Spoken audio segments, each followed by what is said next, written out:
Broskis, super welcome to the first review of 2026. It's of course your good old Papa Slim, back at it again, crawling through the first-person shooter trenches so you don't have to lose sleep doing it yourself.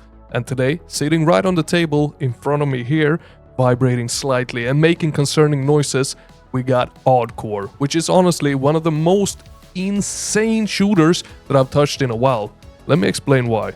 Now, I really want to set the expectations immediately here, because Oddcore does not pretend to be something it is not. There is no story here, there is no lore, no tragic monologue from an NPC standing in a dimly lit hallway. This is essentially a backroom-style nightmare where the only narrative thread is very simple. You're trapped, everything wants you dead, and the solution to every problem is violence, and lots of it. You're here to kill things, unlock new things, and then kill more things, but faster and louder.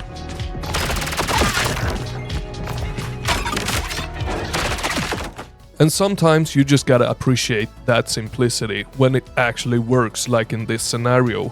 Because when you first boot up, the game actually throws you straight into a run, which feels bold and also slightly disrespectful, because you're confused, you don't know what's happening even after you play the tutorial, and you will die pretty fast.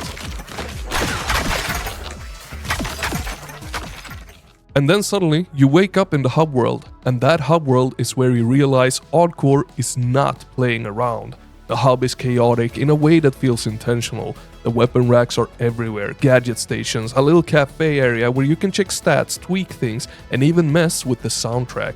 And then you see it, the arcade, a full-blown arcade packed with minigames, in which you can go in and play using your tokens that you earn by just playing the game normally. And when you win at these arcade games, you earn tickets. And these tickets, that's how you unlock permanent stuff. New weapons, skins, modifications, and that's about it. No boring stat boosts, no do 3% extra damage forever, just new toys, new skins, and new fun things to mess around with that also changes how you play.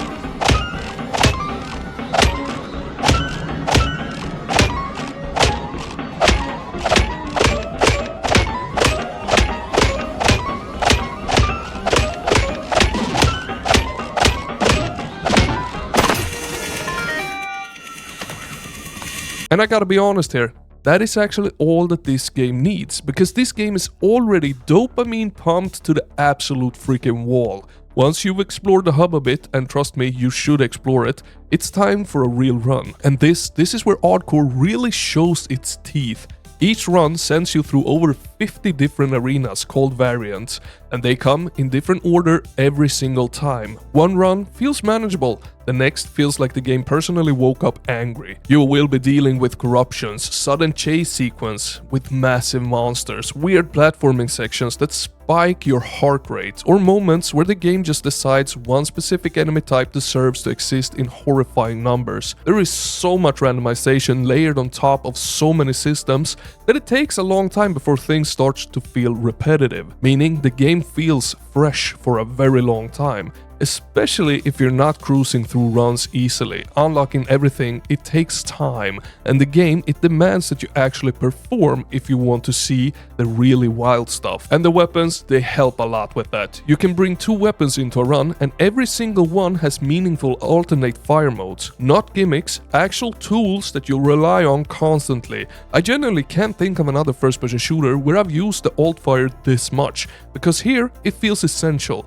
Same goes for the gadgets, grappling hooks, dashes, damage dashes, everything feeds into movement, aggression, and momentum. Every unlock forces you to rethink how you approach combat, and that is a huge freaking win. Now during the runs, you're also juggling a 5-minute timer, displayed on a tape player in your left hand. When that timer hits 0, the run is over. But you're not helpless, because inside the levels, You can open up a portal into a small side hub area where you can spend your souls collected from your enemies to buy more time or grab cards that give run-specific bonuses like damage boost, health, and survivability upgrades. Now every 5th floor, you also enter another hub with even stronger upgrades paid for using cards that drop in the levels themselves.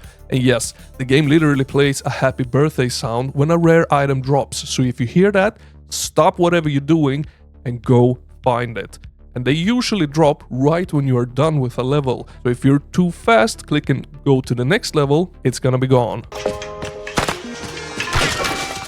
Now there are so many systems stacked on top of each other that it almost feels like the randomization of games. Add wall running, double jumps, mid-air dives, and even more movement tech as you unlock it. And suddenly, you're flying through levels like a caffeinated action figure. And this is just the first version of early access, which is kind of ridiculous when you think about it, because there is so much here already, and it is all very, very polished. I want to get that very clear. This is extremely polished, especially considering how much it has going on. Now, if the RNG gods smile upon you, you can actually beat the first 50 levels without too much trouble, but unlocking everything, that's a long-term relationship.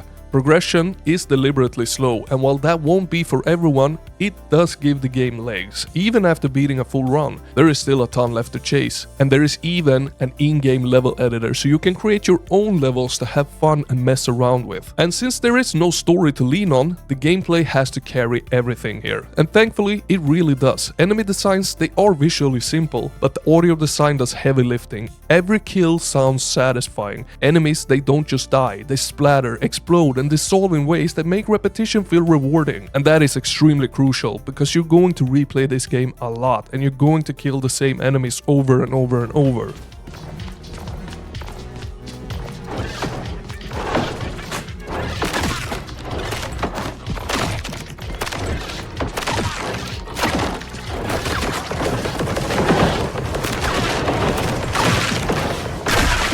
Now visually, it blends retro-inspired low-poly and pixelated models with modern lighting. And I've said it before in many other videos, I love that style. It hits that perfect balance between readable chaos and visual flair. Combine that with responsive weapons, strong sound design, and fluid movement. And the combat, it just feels right. They absolutely nailed how this game should feel moment to moment, and I am so happy for that. But okay, broskis, let's be real for a second here. This is a roguelite, and a lot of us are feeling roguelite fatigue right now.